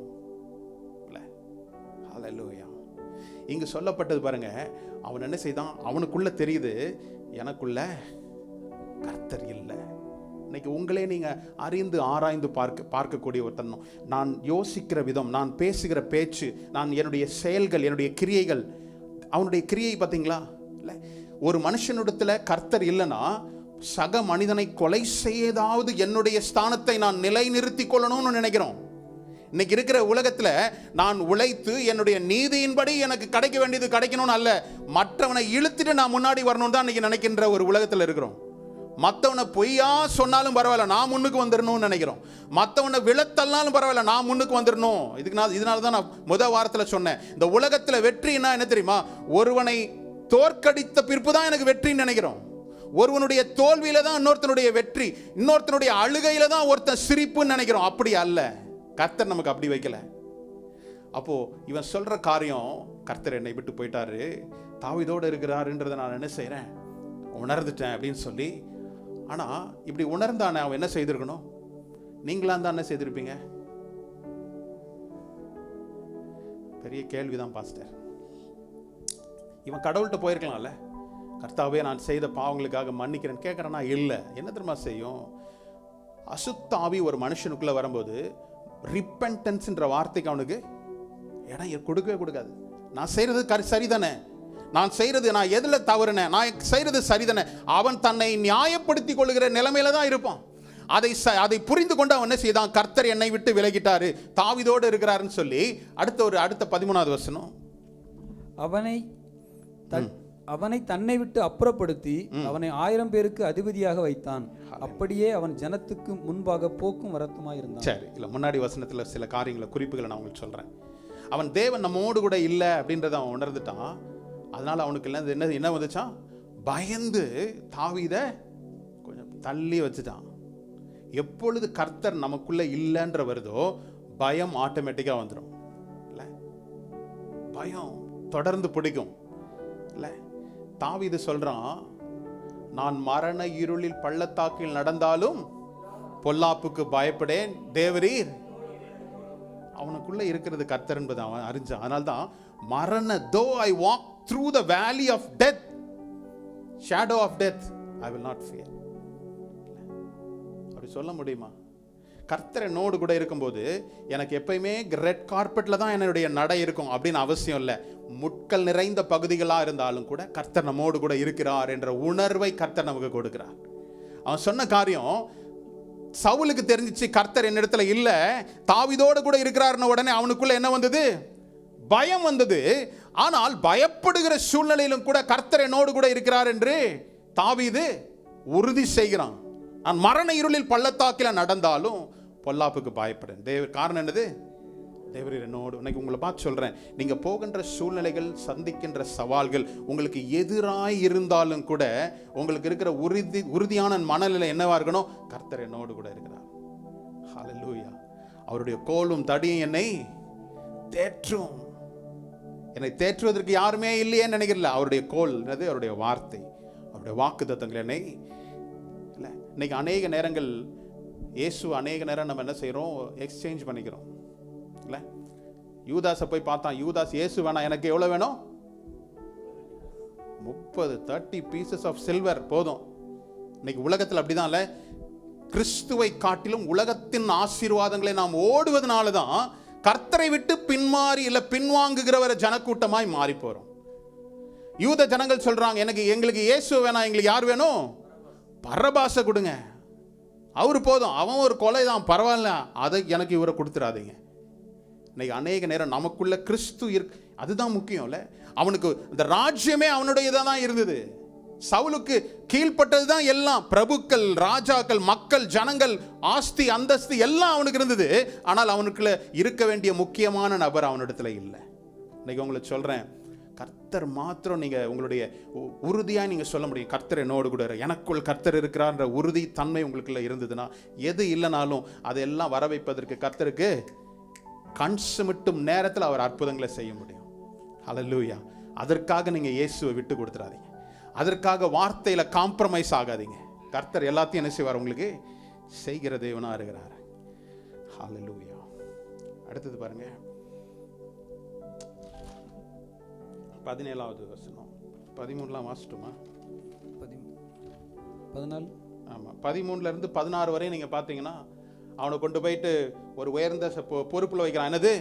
அவன் போற இடத்துல எல்லாம் அவனுக்கு ஆட்கள் அவனுக்கு சாதகமா இருக்கிறாங்க. அவன் சவுல் பயந்து என்ன செய்யறான்? அவன் 1000 பேர்களுக்கு அதிபதியா வைக்கிறான்ல. அதையும் படிச்சிடலாமே. அவனை தன்னை விட்டு அப்புறப்படுத்தி அவனை 1000 பேருக்கு அதிபதியாக வைத்தான். அப்படியே அவன் ஜனத்துக்கு முன்பாக போக்கும் வரத்துமாய் இருந்தான். என்ன அர்த்தம்? அவன் போக்குவரத்துமாய் அநேக இடங்கள் இருக்கிறான். யாராவது பெலிஸ்தியருடைய கையில் அடிபட்டு சாகணும், அதுதான் அவனுடைய.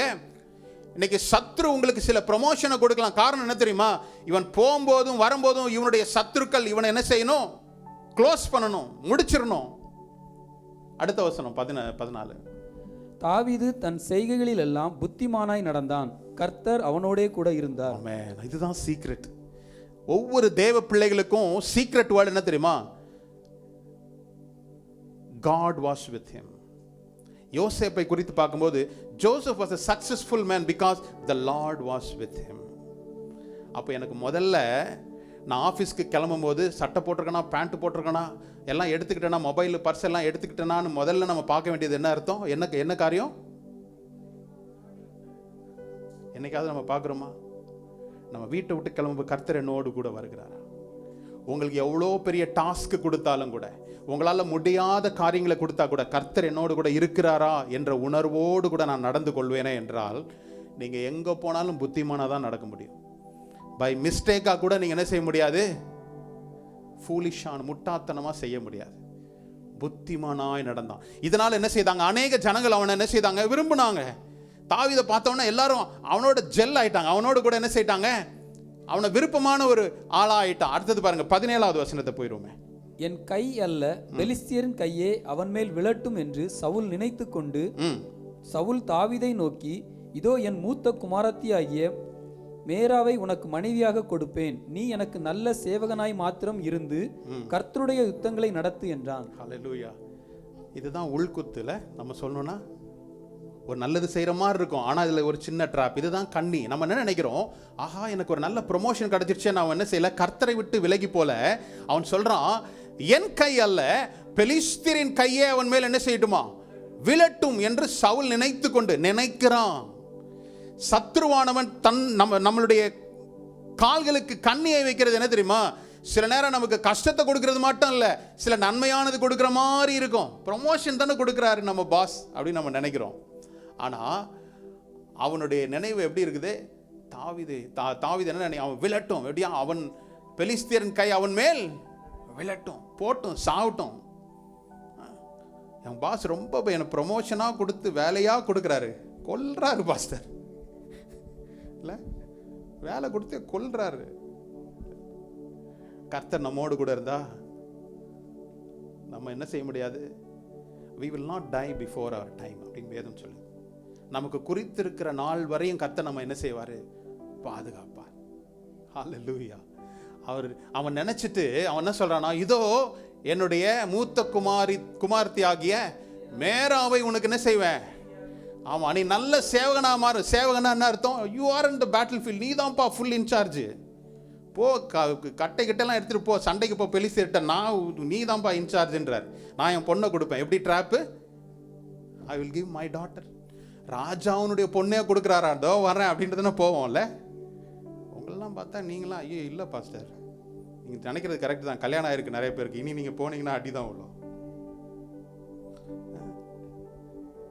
ராஜா சொல்றார், நான் என்னுடைய மகளை உனக்கு தரேன், நீ என்ன செய், என்னோடு கூட இருந்து என்ன செய், எனக்கு நல்ல சேவகனாய் மாத்திரம் இரு, யுத்தங்களை நடத்து.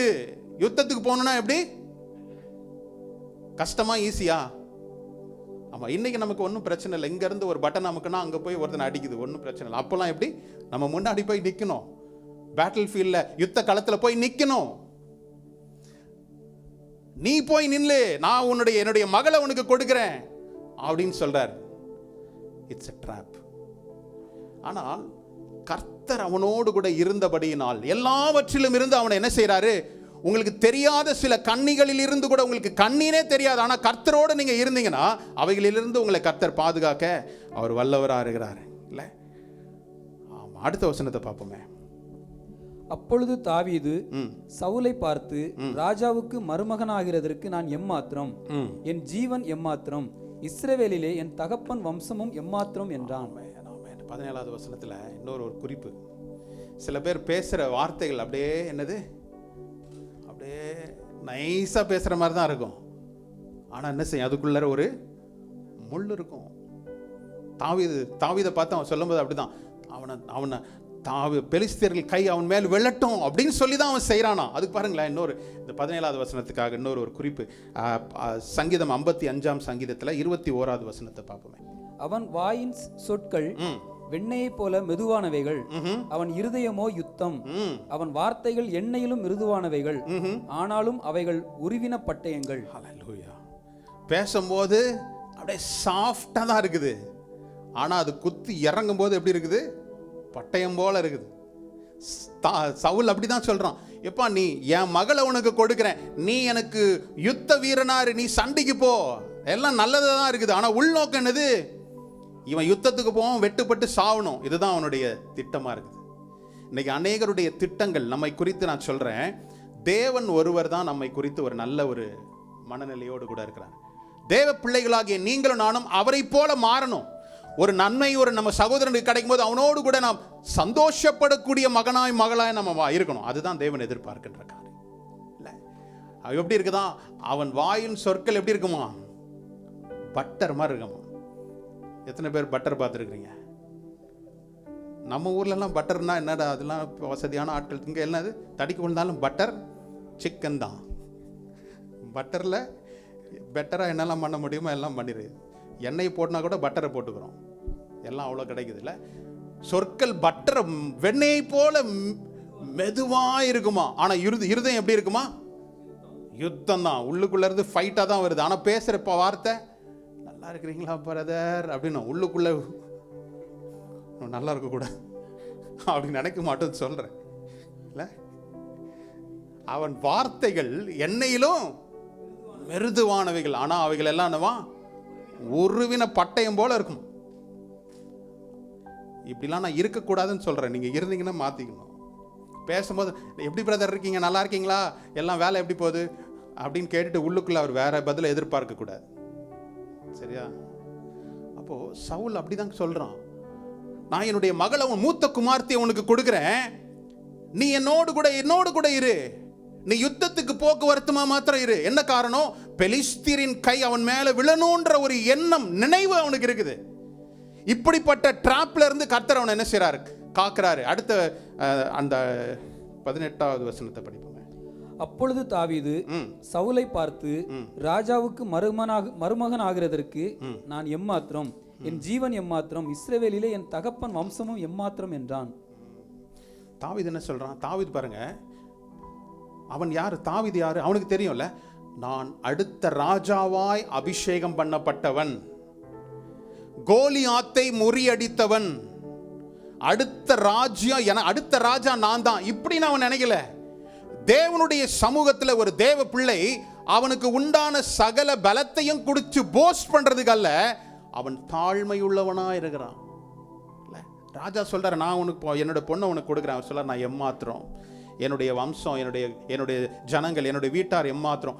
தாழ்த்துறான். ஆனால் அவன் அடுத்தது, நான் உண்மை காட்டிலும் கர்த்தர் என்னோடு கூட இருக்கலாம், போஸ்ட் பண்ணலாம், கோலியாத்தையே நான் வின் பண்ண சாம்பியன் அப்படின்னு சொல்லலாம். ஆனால் அவன் தன்னைத்தானே தாழ்த்தினான். அவன் சொல்றேன், கர்த்தர் உங்களுக்கு எத்தனை உயரத்தில் கொண்டு போனா கூட, எவ்வளவு உயரத்தில் இருக்கிறீங்களோ அவ்வளவு தாழ்மையை கர்த்தர் உங்களிடத்துல என்னிடத்துல என்ன செய்யறாரு, எதிர்பார்க்கிறார். பெருமை ஒரு நாள் வந்துடக்கூடாது. இவனுடைய பிரச்சனை என்ன? பெருமை தான். எங்க இருந்து பொறாம வரும்? யார் ஒருவனிடத்துல பெருமை இருக்குதோ அவன் கண்டிப்பா பொறாமப்படுவான். பிரைடு இருக்கிற இடத்துல பொறாம கண்டிப்பா இருக்கும். பொறாமையினுடைய ரூட்டே பிரைடு தான். இல்லை நான் ஒன்றும் இல்லைப்பா அப்படின்னு நம்ம வாயில சொல்றது அல்ல, நான் ஒன்றும் இல்லை அப்படின்றத நாம் புரிந்து கொள்ளணும். அப்போ இங்கே என்ன நடக்குது பாருங்க. அவன் சொல்றான், எப்பா உனக்கு சொன்ன உடனே நான் என்னோட மகளை கொடுக்குறோன்னு அவன் சொல்றான். தாவீது சவுலை பார்த்து, ராஜாவுக்கு மருமகனாக இருக்க நான் எம்மாத்திரம், என் ஜீவன் எம்மாத்திரம், இஸ்ரவேலே என் தகப்பன் வம்சம் எம்மாத்திரம் சொல்லி தாழ்த்துறான். ஆனால் சவுல் அவனுடைய வாழ்க்கையில் எப்படி இருந்தான் பாருங்க. அமலேக்கியரை முறியடித்தான், எல்லாரையும் அடிச்சு எல்லாரையும் கர்த்தர் முறியடிக்கும்படி செய்தாரு. திருப்பி கொள்வோம் அதே 1 சாமுவேல் 15ஆம் அதிகாரத்தில் 12ஆம் வசனம், 15-12. மறுநாள் அதிகாலமே சாமுவேல் சவுலை சந்திக்க போனான். அப்பொழுது சவுல் கர்மேலுக்கு வந்து தனக்கு ஒரு ஜெய ஸ்தம்பம் நாட்டி பின்பு பல இடங்களில் சென்று கில்காலுக்கு போனான் என்று சாமுவேலுக்கு அறிவிக்கப்பட்டது. என்ன அர்த்தம்? ஜெயத்தை கொடுத்தது யாரு? சவுலுக்கு கர்த்தர் தான் சொன்னாரு, நீ போய் அவனை முறியடி, அவனுக்கு குறித்த சகல காரியங்களையும் அழித்து போடுன்னு சொன்னாரு. இவன் போய் வின் பண்ணிட்டு என்ன செய்யறானா, தனக்கு ஒரு ஜெயஸ்தம்பத்தை நாட்டினான். அவனுடைய பலத்தினால் அவன் வின் பண்ணல, but he climbed the victory. சில நேரம் நம்ம என்ன நினைப்போம், மற்றவனுடைய அபகரிச்சுக்கிறது பார்க்கணும். அநேக ஆஃபீஸஸ்ல அது நடக்கும். எனக்காக இதை செய்து கொடுவாங்க, அவன் வேலையை செய்து அவனுக்கு ப்ரமோஷன் இருக்கும், நமக்கு. ஹல்லேலூயா. சவுலினுடைய ஆவி அதுதான்.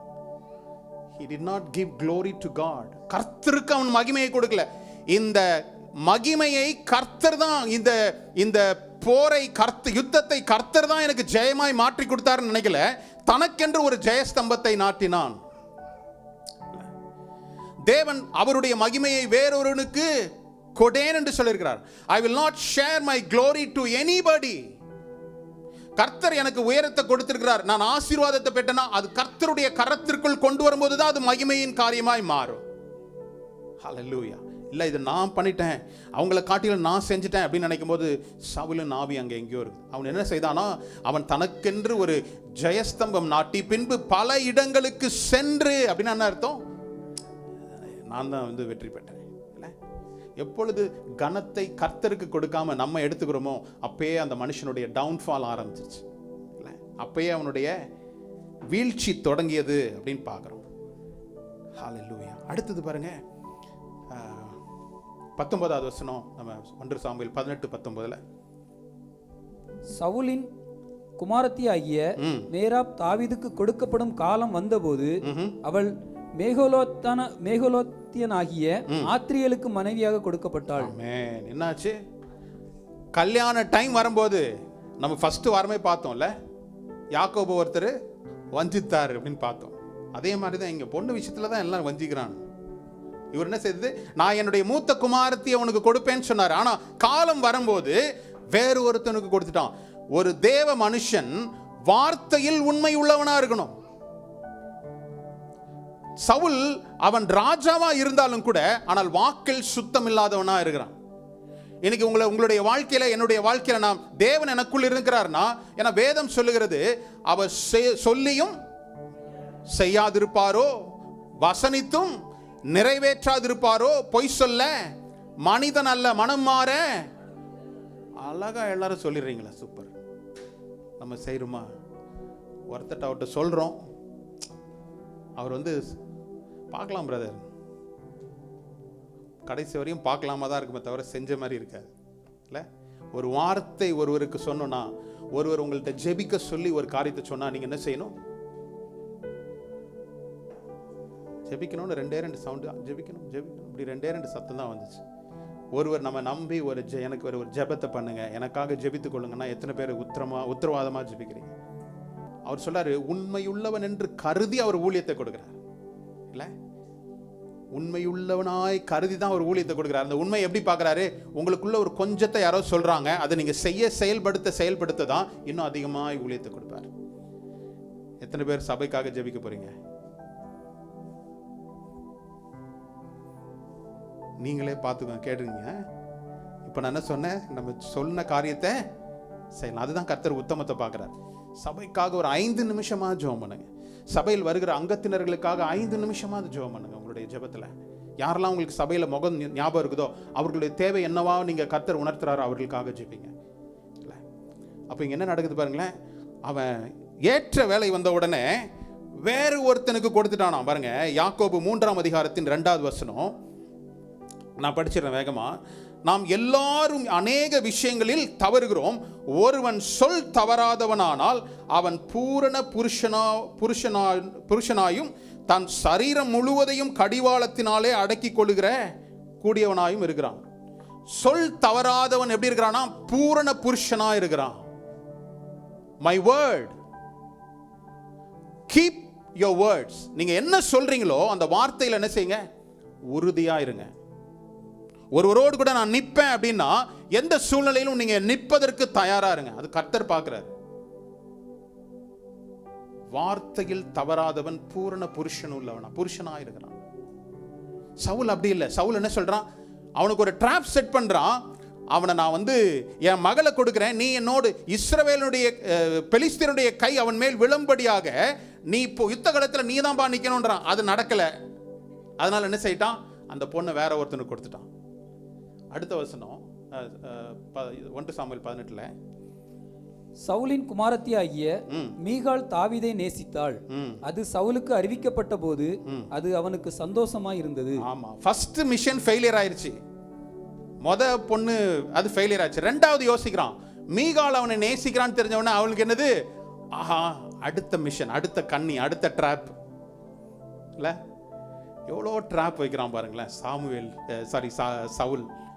ஆனா எல்லா ட்ராப்ல இருந்தும், எல்லா ஸ்னேர்ல இருந்தும், எல்லா பொறியில இருந்தும் கர்த்தர் அவனை காக்க வல்லவராக இருக்கிறார். காரணம் என்னது, கர்த்தர் அவனோடு கூட இருந்தார். எவ்வளோ பெரிய ஸ்லாக்கியம் இல்லை, கர்த்தர் நம்மோடு கூட இருக்கிறார்னா என்னுடைய வாழ்க்கையில எவ்வளவு பெரிய பொறியை வச்சாலும் அதை பொறி உருண்ட மாதிரி சாப்பிட்டு போய்கிட்டே இருக்கலாம்.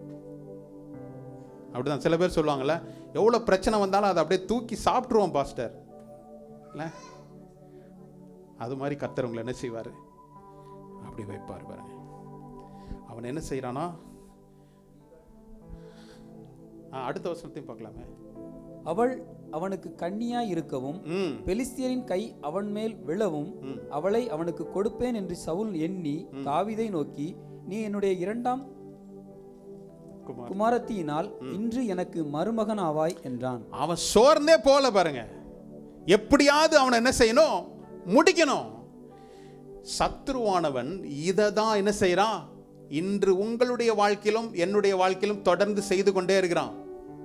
நான் ஒரு காரியத்தை நான் சொல்ல விட்டுப்பட்டுட்டேன், சட்டு ஞாபகம் வரதுனால சொல்றேன். தாவீதை நோக்கி என்ன செய்தானா சவுல்? ஈட்டியை எறிந்தான் அப்படின்னு சொல்றோம். தாவீதுக்கு மாத்திரமல்ல, இன்றும் கூட பொல்லாங்கானனுடைய அக்னி அஸ்திரம் நம்ம மேல என்ன செய்யுது? ஆமா, எபேசியர் 6ஆம் அதிகாரத்தில் பார்க்குறோம்ல. அதை மட்டும் திருப்பிக் கொள்வோமே. இதுக்கு நம்ம ரொம்ப தூரம் கடந்து வந்துட்டோம். பட் ஸ்டில் எபேசியர் 6ஆம் அதிகாரத்தில் 16ஆம் வசனம். பொல்லாங்கன் எய்யும் அக்னி ஆஸ்திரங்களை எல்லாம் அவித்து போடத்தக்கதாய் எல்லாவற்றிற்கும் மேலாக விசுவாசம் என்னும் கேடகத்தை பிடித்து கொண்டவர்களாயும் நில்லுங்கள். ஹல்லேலூயா. அப்போ சவுல் தாவீதை நோக்கி ஒரு ஈட்டியை எறிகிறான்.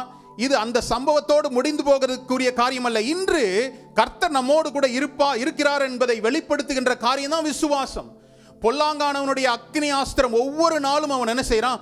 நம்ம எப்படியாவது விழத்தள்ளலான அக்னி ஆஸ்திரத்தை அவித்து போடத்தக்கதாய் அவன் எரிந்து கொண்டே இருக்கிறான். நமக்கு அது விலக்கி பாதுகாத்துக் கொள்ளணும்னா விசுவாசம் என்கின்ற கேடயம் நமக்கு அவசியம். ஹல்லேலூயா. சரி, இது முக்கியமான குறிப்பா, அதனால உங்களோடு கூட நான் பேசினேன். மறுபடியும் நம்ம மீகால் காரியத்துக்கு வருவோமே.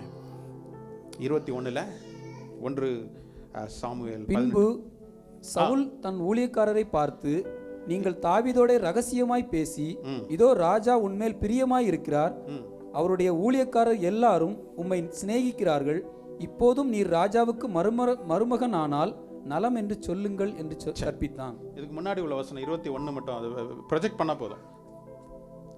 இப்பொழுது மீகால் அவனுக்கு கன்னியா இருப்பார் என்று சொல்லி பெலிஸ்தியர்கள் அவன் மேல் விழவும் அவளுக்கு கொடுப்பேன் என்று சொல்லி என்ன செய்யறான்?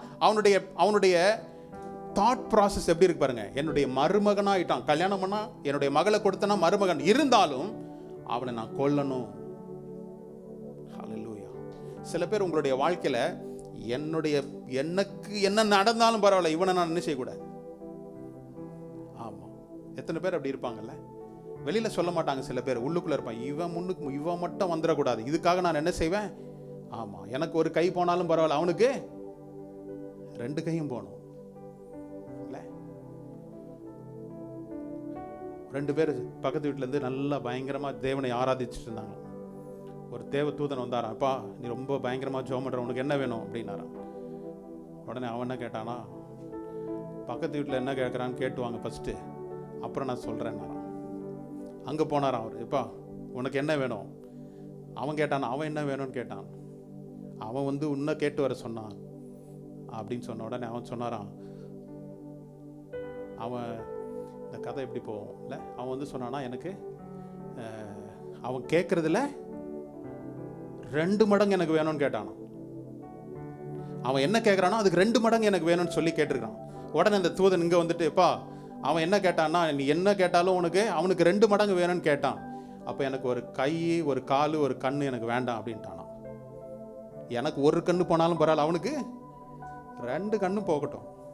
இன்னைக்கு அநேகருடைய வாழ்க்கை அப்படிதான் இருக்குது இல்லை? அப்போ இவன் என்ன சொல்றான்? கடைசி வரையும் பெலிஸ்தியர்கள் என்ன செய்யறானா, பெலிஸ்தியர் கையில சாகணும்னு சொல்லி தன்னுடைய மகளை கொடுப்பதற்கு கூட அவன் தயாராயிட்டான். 2ஆம் குமார்த்தி அவனுக்கு கொடுப்பேன்னு சொல்லி சொல்றான். இதற்கு அப்புறமா சுருக்கமா சொல்லி முடிக்கிறேன். அவன் சொல்றான், தன்னுடைய சேவர்களை கூட்டி, தன்னுடைய வேலைக்காரர்களை கூப்பிட்டு சொல்றான், நீ தாவீதினுடைய காதுகள் கேட்கும்படி பேசு. என்ன பேசு? நீ என்னுடைய மகளை கல்யாணம் பண்ணணும்னா 100 பெலிஸ்தியர்களுடைய நுனித்தோலை எனக்கு என்ன செய்யணும்? கொண்டு வரணும். காரணம் என்ன? நீ போய் பெலிஸ்தியர்களோடு சண்டை போடும்போது அவங்க உன்னை என்ன செய்வாங்க? கொலை செய்யணும். இன்னைக்கு சத்ருவானுடைய கண்ணி தேவ பிள்ளைகளை எப்படியாவது என்ன செய்யணும்? வாழ்க்கையை நிரந்தரமா முடிக்கணும்னு நினைக்கிறான், கொலை செய்யணும்னு நினைக்கிறான், செழிப்படைய கூடாதுன்னு நினைக்கிறான், வாழ்ந்துடக்கூடாதுன்னு நினைக்கிறான். ஆனால் கர்த்தரை சார்ந்திருக்கிறவர்களுக்கு கர்த்தர் எல்லா கண்ணிகளிலும் இருந்து என்ன செய்கிறாரு? விடுதலை அளிக்கிறார். இவன் என்ன செய்தான்? 100 தினம் நீ கேட்ட, நான் என்ன சொல்றேன்? 200 கொடுக்குறேன். அல்லேலூயா. தேவனுடைய காரியங்கள், தேவனுடைய பிள்ளைகள் அவர்களுடைய கிரியைகளில் தான் அவர்களை வெளிப்படுத்துவாங்க.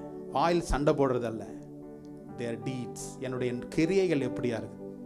நீ 100 கேட்டா நான் 200 கொடுப்பேன். பெலிஸ்தர்களை என்ன செய்ய முடியாது? மேற்கொள்ள முடியாது. ஹல்லேலூயா. இந்த உத்தரவாதம், கர்த்தர் என்னோடு கூட இருந்தால் எனக்கு இருக்கிற கண்ணிகளிலிருந்து கர்த்தர் என்னை என்ன செய்வாரு?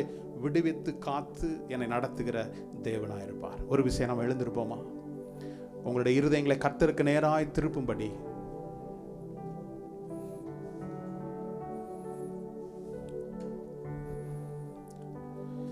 ஏதோ ஒரு செய்தியை கேட்டோம் கடந்து போறோம் இல்லாதபடி, கர்த்தாவே இந்த வந்த நாளிலும் உங்களுடைய வார்த்தையை கேட்க எங்களுக்கு கிருபையிலே தந்திருக்கிறீர் சுவாமி. சத்துருனுடைய கண்ணிகளிலிருந்து எங்களை நீர் விலக்கி பாதுகாக்க நீர் வல்லவராக இருக்கிறீர். எங்களுக்கு முன்பதாக மறைத்து வைத்திருக்கிற காரியங்கள் எங்களுக்கு தெரியாம இருக்கலாம் கர்த்தாவே. ஆனால் தேவனே, உம்முடைய ஆவியானவர் எங்களை நடத்தும்படியாக, எச்சரிக்கும்படியாக நாங்கள் கர்த்தரை உம்மையே நோக்கி பார்க்கிறோம். எங்களை குறித்து, எங்களுடைய வாழ்க்கை, எங்களுடைய எதிர்காலம், பிள்ளைகளுடைய எதிர்காலம், படிப்பு எல்லாவற்றையும் உம்முடைய கரங்களில் ஒப்பு கொடுக்கிறோம் சுவாமி. ஹல்லேலூயா, ஹல்லேலூயா, ஹல்லேலூயா. உங்களுடைய வாய்களை அடக்கிக் கொள்ளாதபடி உங்களுடைய தனிப்பட்ட வாழ்க்கையில் நீங்கள் சந்திக்கின்ற சவால்கள், தனிப்பட்ட வாழ்க்கையில் நீங்கள் கர்த்தரோடு கூட எதிர்பார்த்து கொண்டிருக்கிற காரியங்களை கர்த்தரிடத்தில் நீங்க வாய்களை திறந்து கேட்கும்படியாய், கர்த்தாவே, சவுல் எவ்வளவுதான் அவனை கொலை செய்யணும்னு அநேக திட்டங்கள், தந்திரமான காரியங்களை செய்தாலும் கூட கர்த்தர் நீர் அவனை ரட்சித்து காத்தீர். காரணம், கர்த்தர் நீர் அவனோடு கூட இருந்தீர் ராஜா. இன்று நாங்கள் விசுவாசிக்கிறோம், நீங்கள் மரித்து உயிர்த்தெழுந்து கர்த்தாவே பரிசுத்த ஆவியானவரை எங்கள் ஒவ்வொருவருக்கும் நீர் தந்திருக்கிறீர் கர்த்தாவே. நாங்கள் பரிசுத்த ஆவியை உடையவர்களாய், தரித்து கொண்டவர்களாய், உம்முடைய சொல்லுக்கு நாங்கள் கீழ்ப்படிந்து நடக்க கர்த்தர் கிருபை செய்யும்படியாய் நாங்கள் ஜெபிக்கிறோம் கர்த்தாவே. இதை ஒப்பு கொடுக்கிற ஒரு தருணத்தில், முழுமையாய் கர்த்தரிடத்தில் நீங்க ஒப்பு கொடுக்கிற இந்த தருணத்தில் கர்த்தாவே, நீர் எங்களோடு கூட பேசும்.